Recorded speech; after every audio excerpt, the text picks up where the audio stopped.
એક સારી સોવટનો ચંદરવો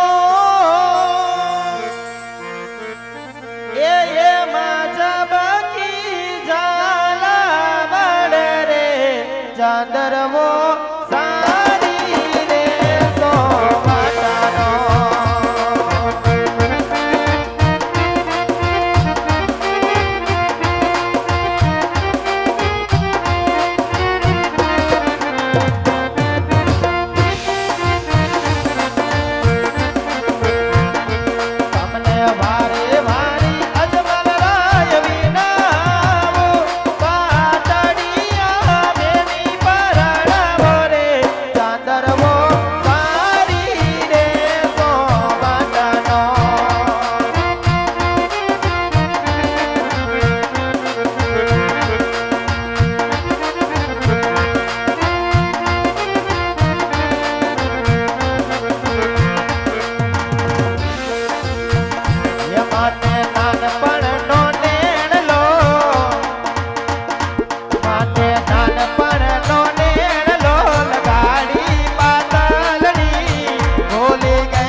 જાજા કરે જય શ્રી કૃષ્ણ. તમને પણ જય શ્રી કૃષ્ણ વેવાણ. કેમ છો વેવાણ? બસ વેવાણ તમને જોયા પછી બહુ આનંદમાં. તમે કેમ છો? અરે વેવાણ, મારી સામું જોતા તમને એવું લાગે છે કે મને ક્યારેય કોઈ જાતની તકલીફ પડી હોય ખરા? તકલીફ સામે વાળાને પાડો એવા છો. આવવામાં કઈ તકલીફ તો નથી ના પડી ના ને? વેવાણ, છેટાની વાત છે બાપા. એટલું ઝીણા મોટી તકલીફ તો પડે, અને એ તકલીફ તો પડે પણ દીકરો બરાબર આવી છો. હા બાકી વેવાણ, મારો દીકરો આવી ગયો છે. જરા એને પોખી લ્યો, પછી હંગાથે બેહી અને બે વાતો કરીએ. ભલે વેવાણ.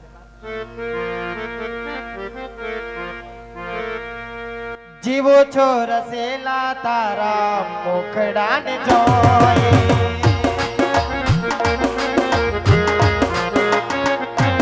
એ જીવો છો રસેલા તારા મુખડાને જોઈ, હૈરાનાર પ્યારા નથડીનું મોતી, હૈરાનાર પ્યારા નથડીનું મોતી, જીવો છો રસેલા તારા મુખડાને જોઈ જોઈ, જીવો છો રસેલા તારા મુખડાને જોઈ.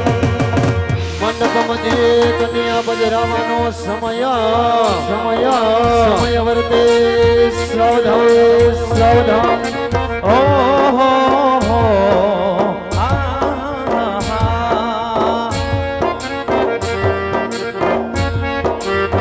હે જીરે રણ જાણતો કરતો ભમરો ઉડિયો.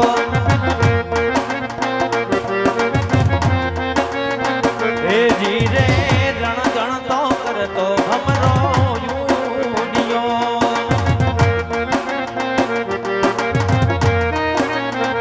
હે જીરે જય બેઠો ગંગોડાને હડને વાડીના ભમરા, કાચ મીઠીને સાકર હે રડી. આ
આગળ કીધું એમ કોઠારિયા ધામનું અમારું રામદેવ રામા મંડળ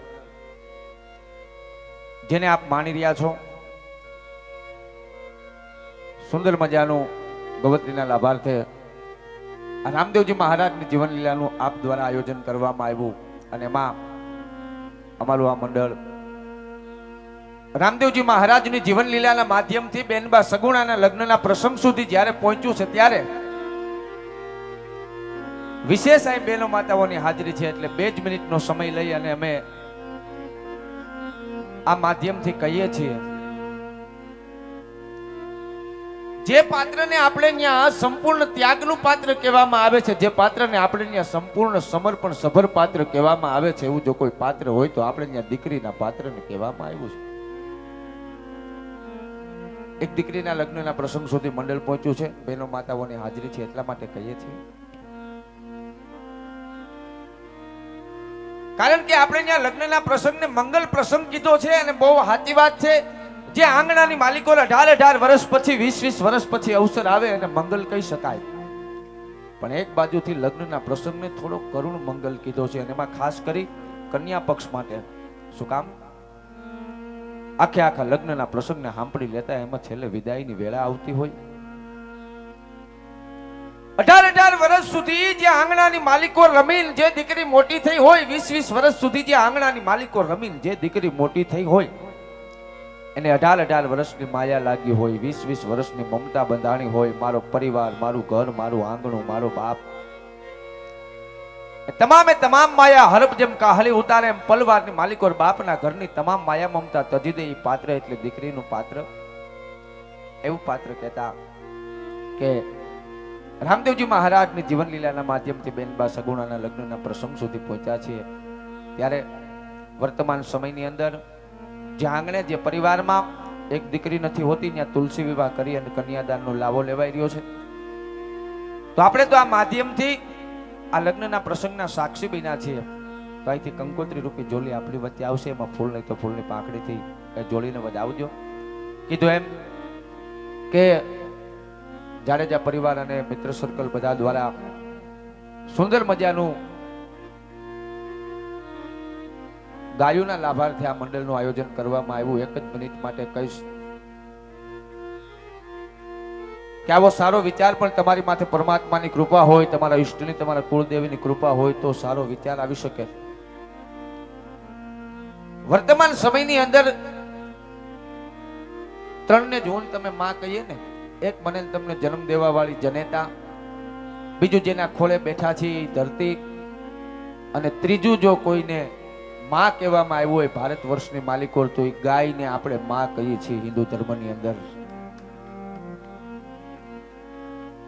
હવે એક જ ક્ષણ માટે વિચારજો, બહુ ભગીરથ સેવાના કાર્ય થાય છે, ગૌશાળાઓ એટલી છે, ગાયો ખૂબ સુખી છે, પણ છતાં ક્યાંક જોવા બને 5,500 વર્ષ પહેલા જે કૃષ્ણ પરમાત્મા એ ગવત્રીની સેવા કરી ગયો, હજી ક્યાંક એવી વિકટ પરિસ્થિતિ મળે છે જે આવા આયોજનો કરે છે એને ધન્યવાદને પાત્ર છે. ઘણા કાર્ય થાય છે, ઘણા ફંડ, ઘણા ફાળા આપે ખૂબ આપ્યું છે ગાયોના નામે.